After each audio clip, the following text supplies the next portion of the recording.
Você está sintonizado em 105,7 nas ondas da Unesp FM, curtindo o Observatório do Esporte. E agora vamos para a matéria deste sábado, né? Vamos falar um pouco de fair play financeiro do mercado europeu. Locução de Heitor Facini. Observatório do Esporte. Confira a reportagem da semana. Um tema em debate. Na pré-temporada europeia, mais do que notícias sobre jogos, lances e gols, o que movimenta a imprensa são os boatos de transferência. O prazo final para as contratações varia de país para país, mas em geral fecha entre o dia 31 de agosto e 1º de setembro. E como vem sendo recorrente nas últimas temporadas, os valores estão cada vez maiores. A diferença é que os concorrentes aumentaram. O contrato bilionário que a Liga de Futebol Inglesa receberá a partir do ano que vem fez com que times médios como West Ham, Crystal Palace e Newcastle contratassem como gigantes. Além disso, esse ano o fair play financeiro imposto pela UEFA passou por uma mudança. Antes, os clubes não poderiam gastar no ano mais do que faturavam. Agora tem um período de 4 anos para quitar essa dívida. Assim, nessa janela de transferências, 2 contratações já entraram para o hall das 25 mais caras de todos os tempos. Raheem Sterling foi do Liverpool para o Manchester City por 70 milhões de euros, sendo o 8º maior negócio da história. Christian Benteke foi do Aston Villa para o Liverpool por 46 milhões de euros, ficando na 23ª posição. Aliás, dos 25 maiores negócios de todos os tempos, apenas 6 aconteceram há mais de 10 anos.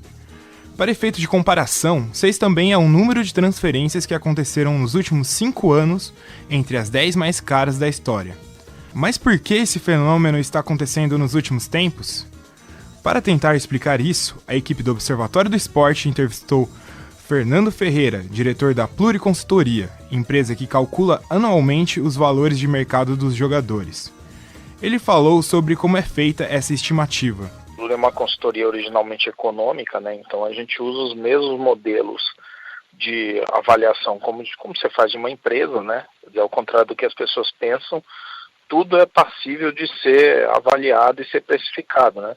A grande questão que muda é quais são as premissas que você usa para determinar o valor de um determinado ativo, né?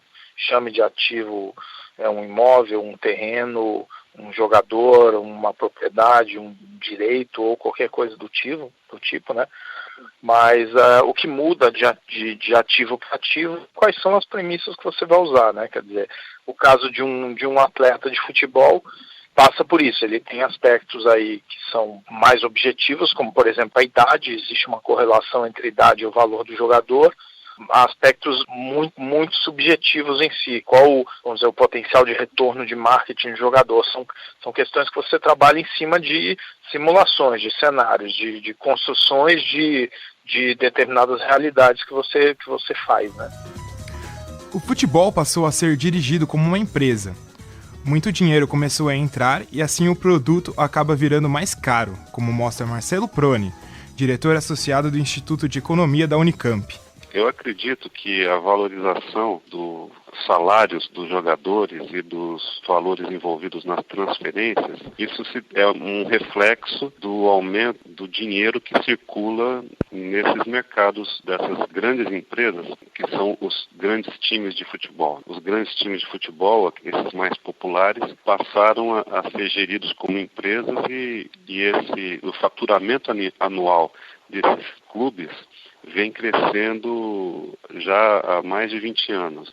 Então, em função da grande concorrência que existe entre essas empresas, há um interesse fundamental dos clubes de reunir os atletas que permitem a formação dos times mais competitivos, aqueles times que podem disputar campeonatos, e ao mesmo tempo conseguir alimentar suas campanhas de marketing, atrair investidores.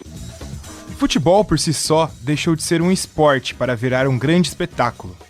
Transmissões cinematográficas, grande exposição, grandes contratos.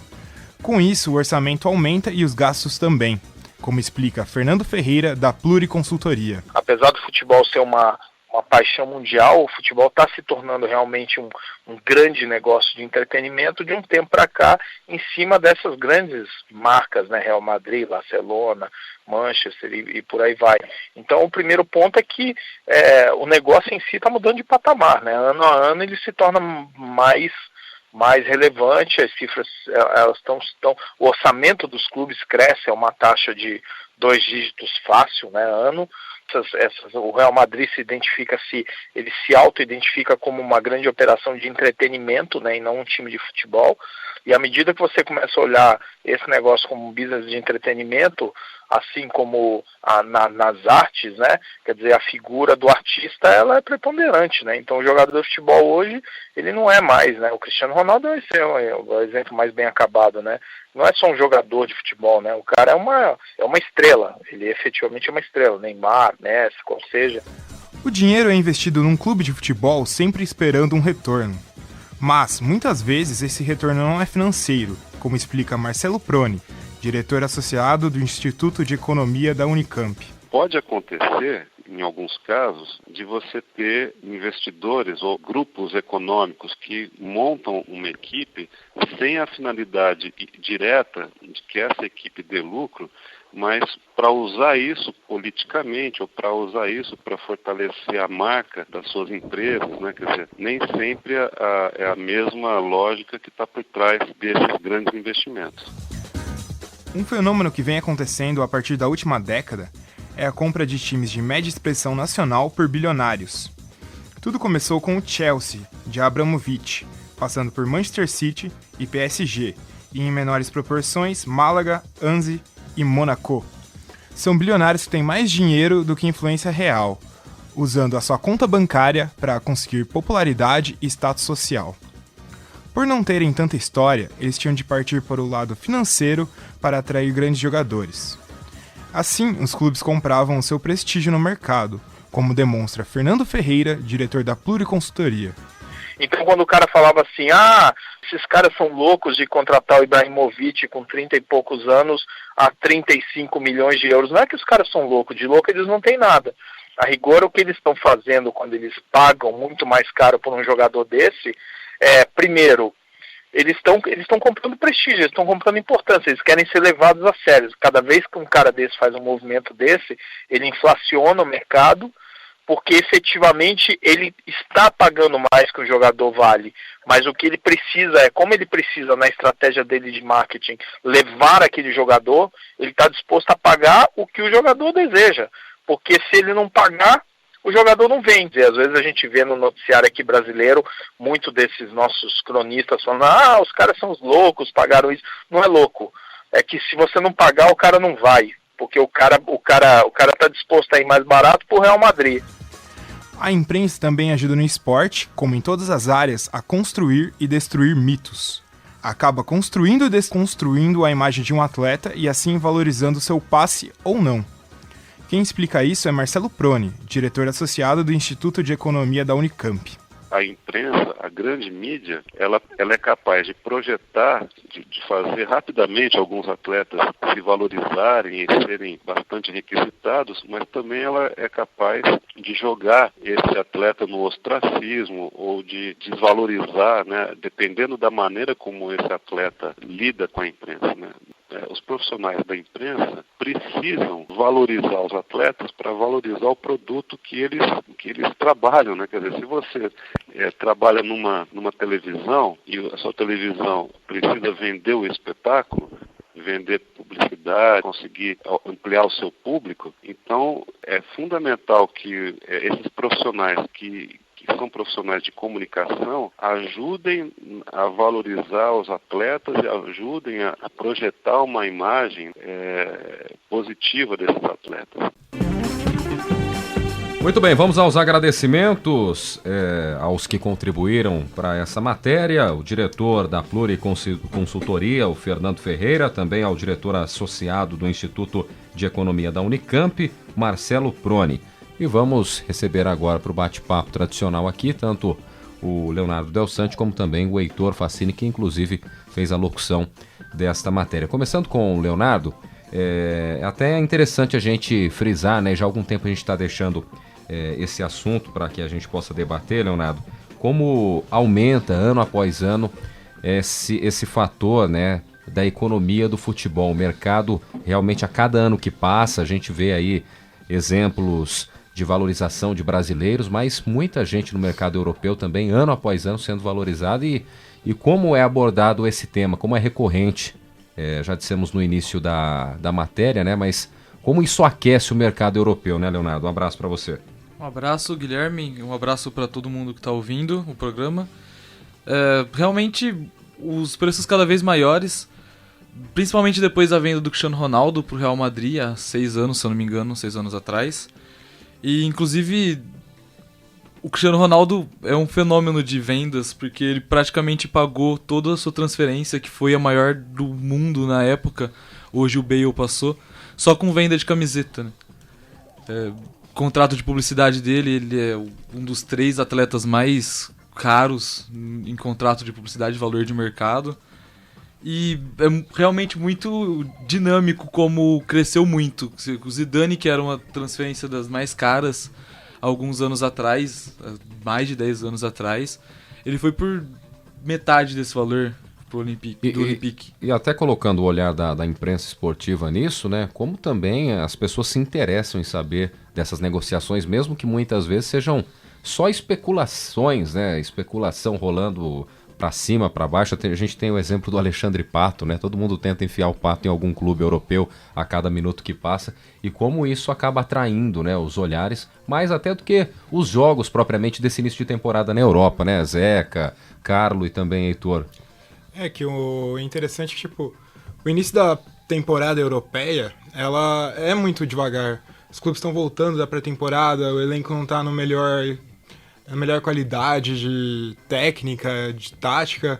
Só que aí tem essas notícias de um astro indo para outro clube, trocando de clube.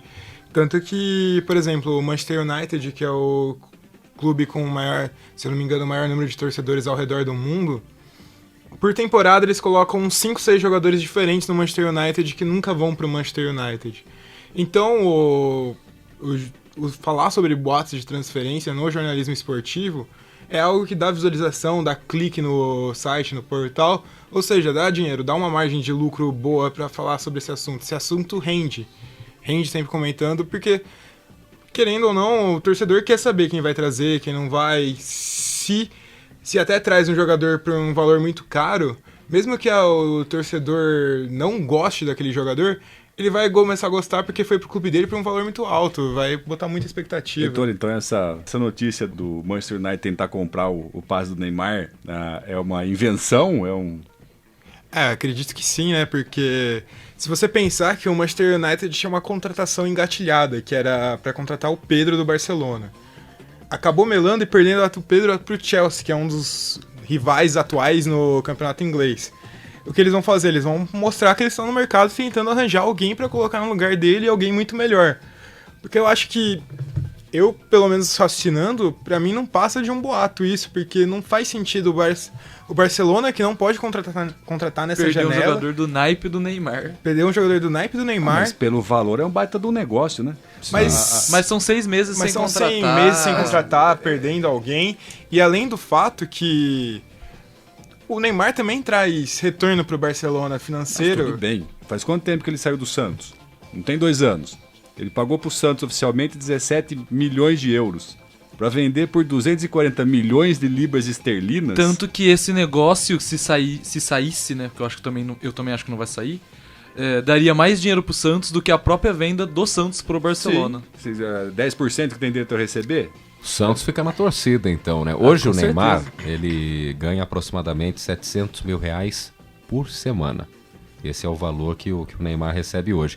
E depois dessa... Como é que você tem acesso a esses dados, meu caro Guilherme? Todo mundo hoje em dia acaba tendo acesso a isso, né, Zé? Os principais portais trazem essas informações. É claro que ninguém chegou pra mim e disse, Neymar não ligou pra mim e falou, tô recebendo tanto. Mas mandou no WhatsApp. Todo mundo gira em torno desse valor, todo mundo aposta num valor semanal desse naipe aí pro Neymar, aproximadamente 700 mil reais. E nessa semana foi confirmada também uma proposta de renovação de aumento salarial para o Neymar giraria em torno de R$1 milhão por semana. Então, o próprio Barcelona, sabendo aí do assédio, do interesse de outros clubes, né? O Manchester se manifestou, mas já está valorizando o atleta porque sabe que o Neymar é o futuro do Barcelona. Mas aí, pegando um pouco aquilo que o Heitor comentou, quando se noticia que o Neymar é pretendido pelo Manchester United, normalmente os sites de notícias, as televisões, os jornais, colocam o quê? Uma foto do Neymar e, eventualmente, uma foto do estádio do Manchester, do clube. E aí sempre aparecem marcas associadas à camisa que o Neymar está usando, patrocinador do Barcelona. Então é um clique que já vai gerar uma visualização. O próprio símbolo do Barcelona. Para o símbolo, para o fabricante de material esportivo, para o patrocinador master. E a mesma coisa para o caso do Manchester. Então veja como essa roda se retroalimenta o tempo todo. Né? Sim. Agora, com relação àquilo que os nossos entrevistados disseram, eu sempre digo que o esporte profissional, o futebol, que manteve as suas regras a partir do século XIX, sempre foi um negócio. A questão é que hoje, obviamente, movimenta valores astronômicos, valores estratosféricos, mas o futebol como esporte profissional no Brasil desde os anos 30 do século passado, sempre foi um negócio.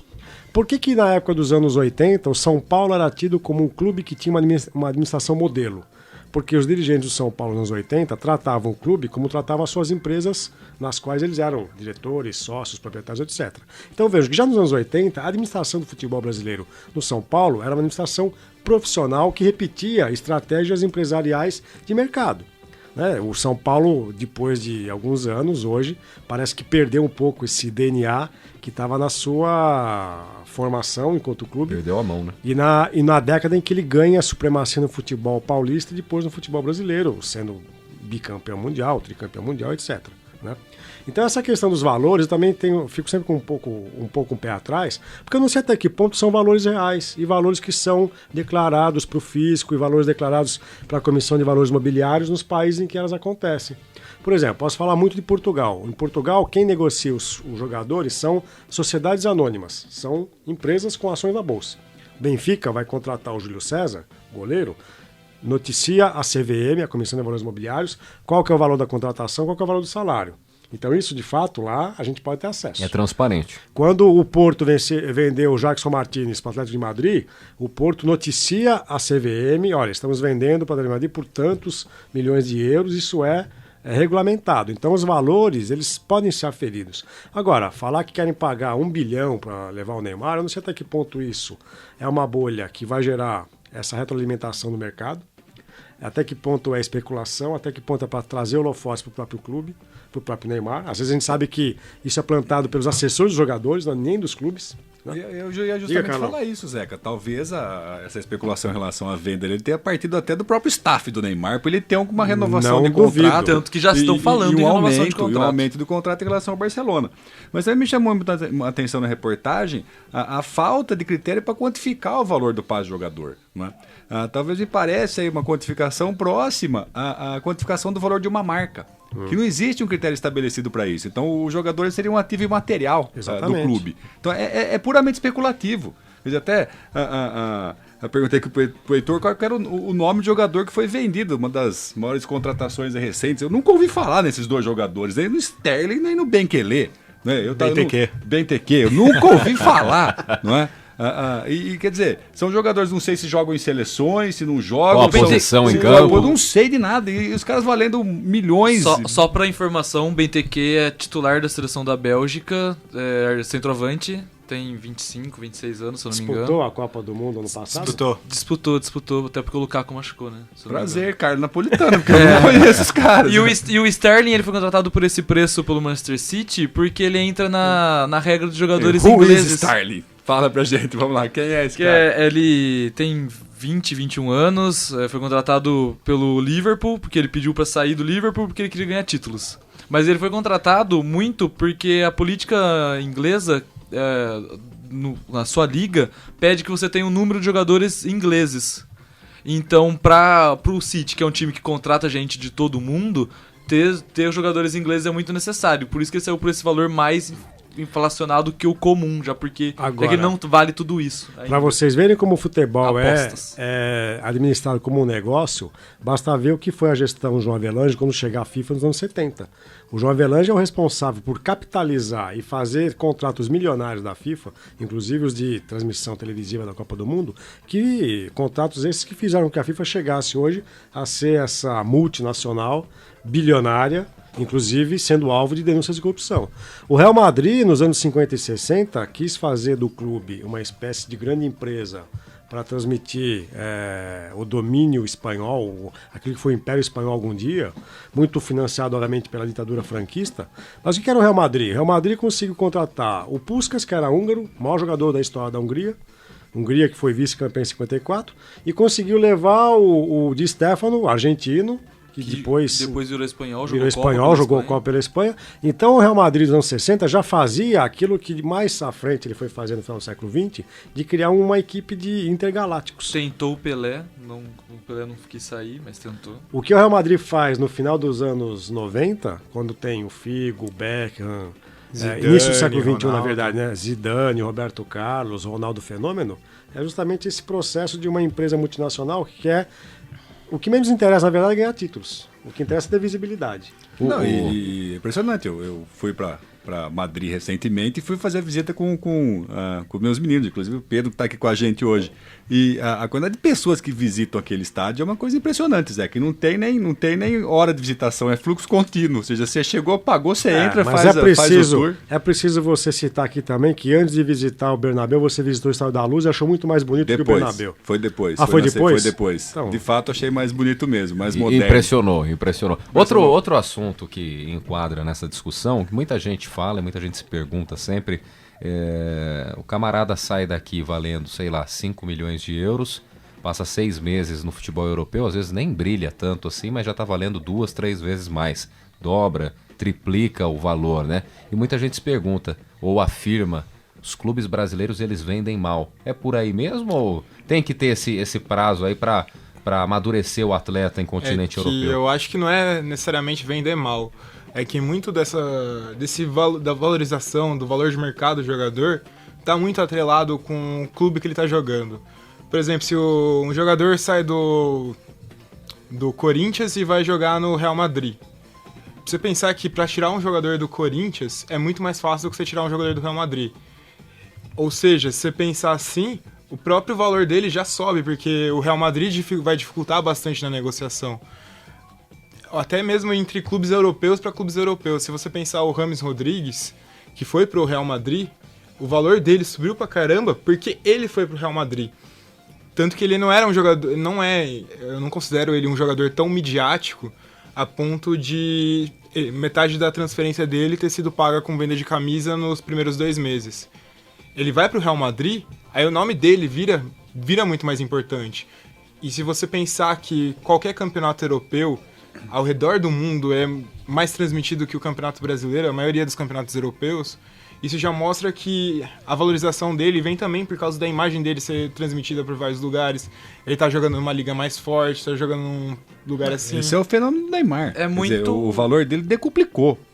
É muito questão de necessidade também. O Corinthians, por exemplo, claro que é um exemplo, mas qualquer clube brasileiro, quando ele tem um jogador que é estrela, que começa a despontar aqui, esse time precisa fechar a conta. E lá na Europa, eles já têm o time já tem uma estrutura melhor para conseguir fechar a conta. Então não tem essa necessidade de se vender o jogador antes de terminar de se formar, se não for uma proposta muito boa. Acho que o exemplo que o Heitor poderia dar é do Pato, do próprio Pato que a gente estava falando. Ou seja, o Corinthians falou que se alguém chegar com 10 milhões de euros, leva. Né?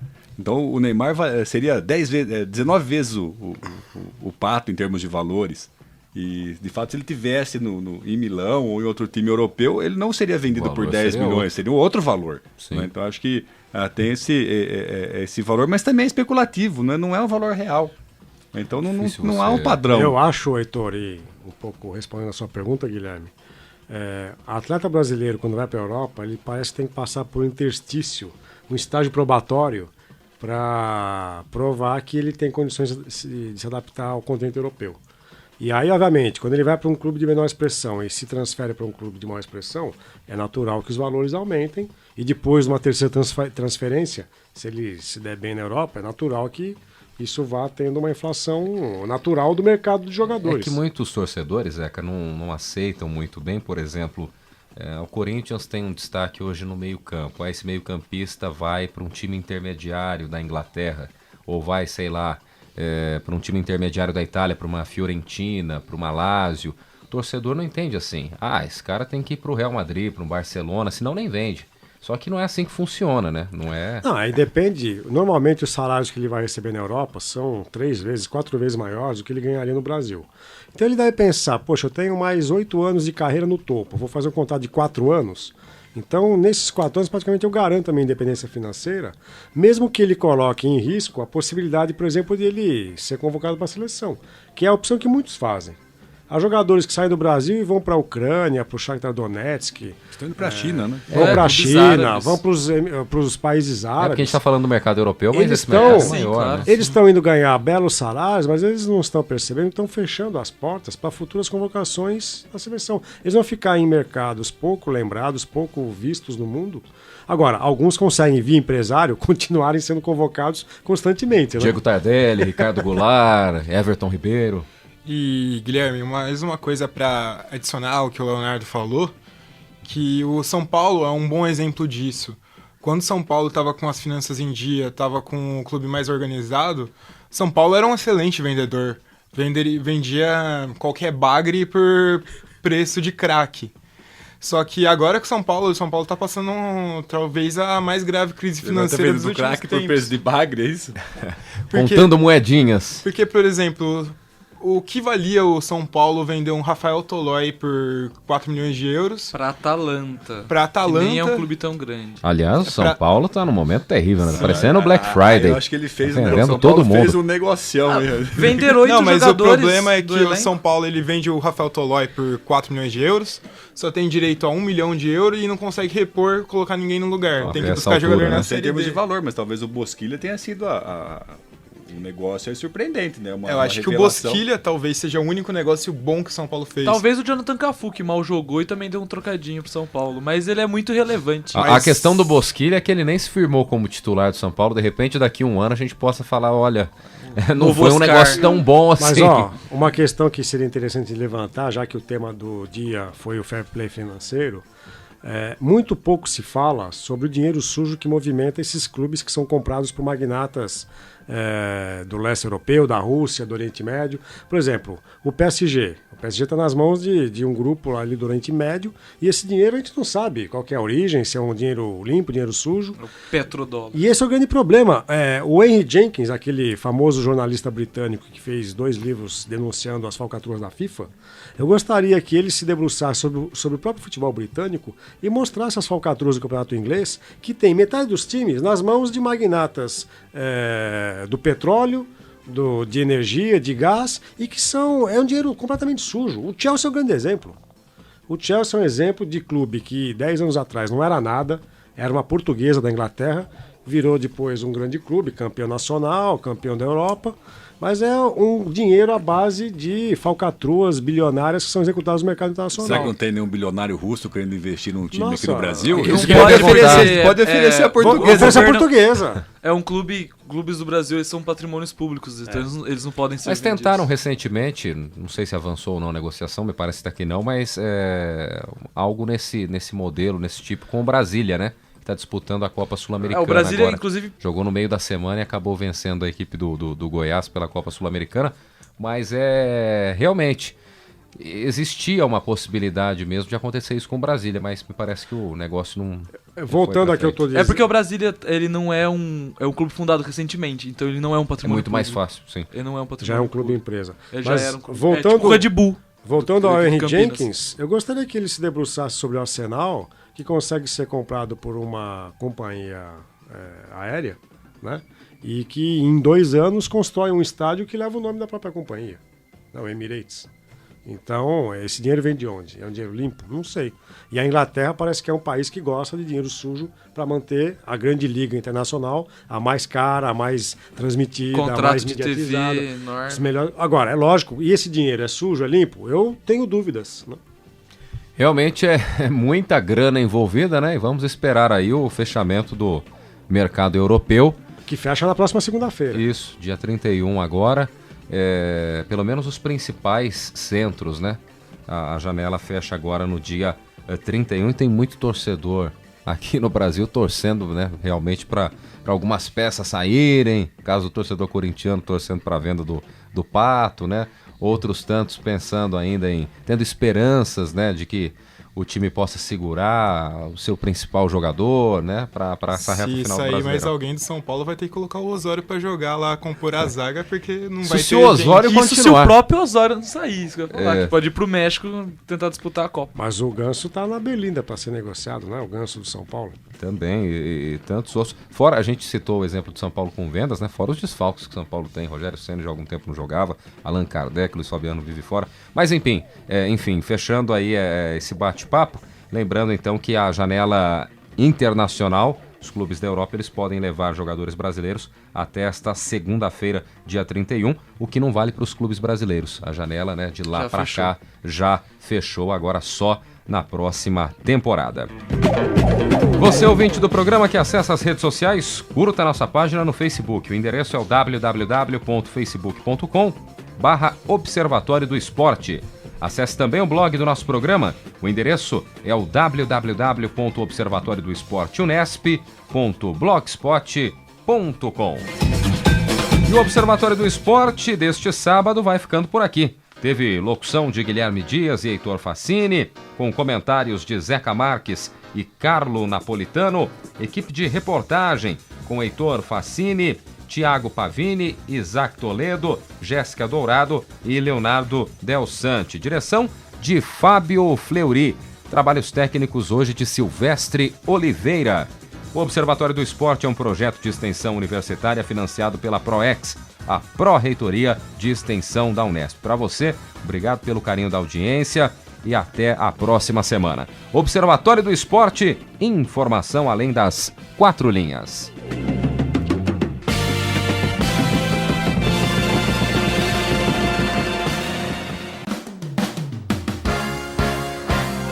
A Unesp FM apresentou Observatório do Esporte, o programa que dá bola a todas as modalidades esportivas.